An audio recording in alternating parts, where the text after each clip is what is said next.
السلام علیکم ورحمۃ اللہ وبرکاتہ و مغفرت۔ آج رمضان المبارک کا 15واں دن ہے۔ آئیے اپنی نشست کا آغاز کوئز سے کرتے ہیں۔ سب سے پہلا سوال ہے، خوشبو کی دکان اور بھٹی کے پاس جانے کو کس سے تشبیہ دی گئی ہے؟ سوال نمبر 2، رسول اکرم صلی اللہ علیہ وآلہ وسلم کی حدیث کے مطابق برے ہم نشین سے کیا بہتر ہے؟ سوال نمبر 3، سورہ حدید میں ہمیں کس چیز کی طرف سبقت کرنے کے لیے کہا گیا ہے؟ سوال نمبر 4، آپ صلی اللہ علیہ وآلہ وسلم کی حدیث کے مطابق ہمیں کن دو لوگوں سے مقابلہ کرنا چاہیے یا جن سے ہم مقابلہ کر سکتے ہیں، جن سے سبقت لے جانے کی کوشش کرنی چاہیے؟ سوال نمبر 6، نماز وتر کس وقت پڑھنا افضل ہے؟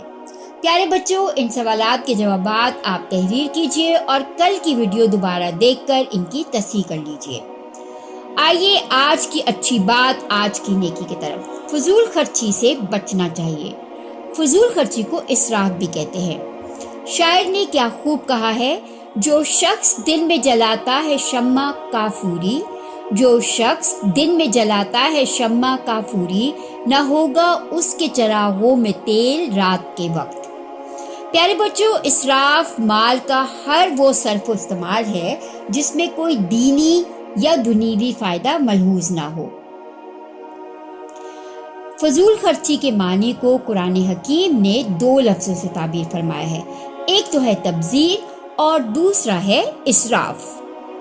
کسی گناہ میں یا بالکل بے موقع بے محل خرچ کرنا، جہاں خرچ کرنا سرے سے درست ہی نہ ہو، اسے تو کہتے ہیں تبذیر۔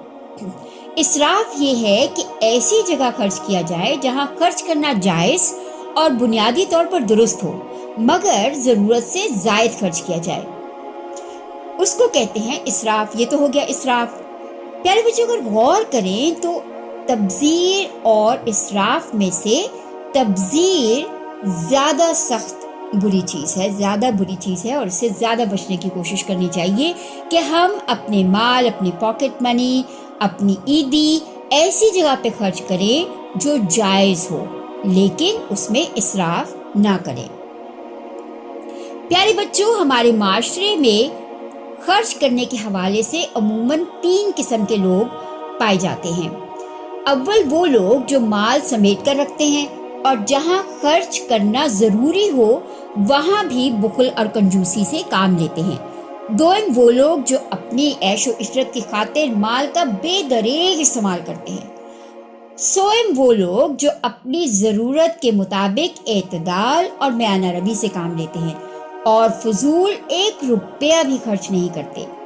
ان تینوں قسموں کے لوگوں میں سے تیسری قسم کے لوگ اللہ تعالیٰ کے نزدیک پسندیدہ ہیں، کیونکہ وہ اللہ تعالیٰ کی عطا کردہ نعمتوں کو اسی کی منشاء و مرضی کے مطابق خرچ کرتے ہیں۔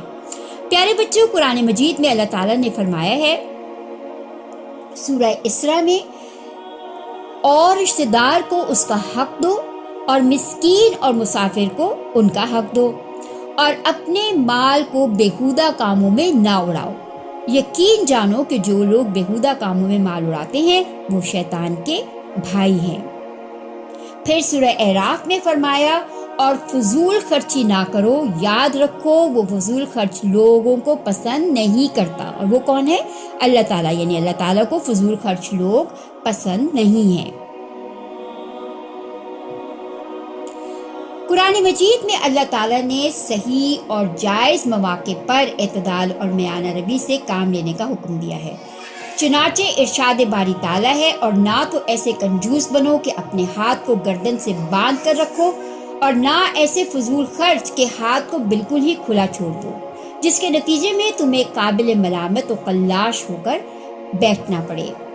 اللہ تعالیٰ افراط و تفریط کے ان دونوں راستوں سے ہٹ کر اعتدال و میانہ روی سے خرچ کرنے والے نیک بندوں کی تعریف کرتے ہوئے فرماتے ہیں، اور رحمان کے بندے وہ ہیں جو خرچ کرتے ہیں تو نہ فضول خرچی کرتے ہیں نہ تنگی کرتے ہیں، بلکہ ان کا طریقہ اس افراط و تفریط کے درمیان اعتدال کا طریقہ ہوتا ہے۔ تو پیارے بچوں، ہمیں چاہیے کہ اپنا مال، اپنی پاکٹ منی، اپنی عیدی سوچ سمجھ کر خرچ کریں اور اسے ضائع نہ کریں۔ اور یہ بات ہمیں یاد رکھنی چاہیے کہ ہمیں مال کو ضائع نہیں کرنا، خاص طور پر ایسے کاموں میں جو بالکل جائز ہی نہ ہوں۔ آئیے بچوں آج کی حدیث کی طرف۔ جس شخص نے رمضان کی راتوں کو ایمانی کیفیت اور اجر آخرت کی نیت کے ساتھ نماز تراویح پڑھی تو اللہ تعالیٰ اس کے ان گناہوں کو معاف کر دے گا جو پہلے ہو چکے ہیں۔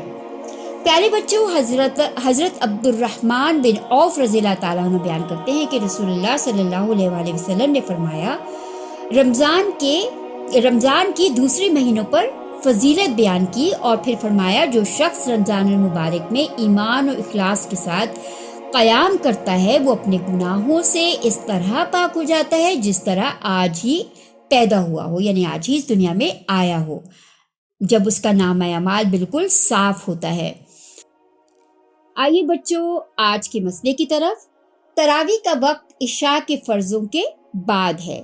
عشاء کے فرض پڑھے بغیر نماز تراویح ادا کرنا درست نہیں۔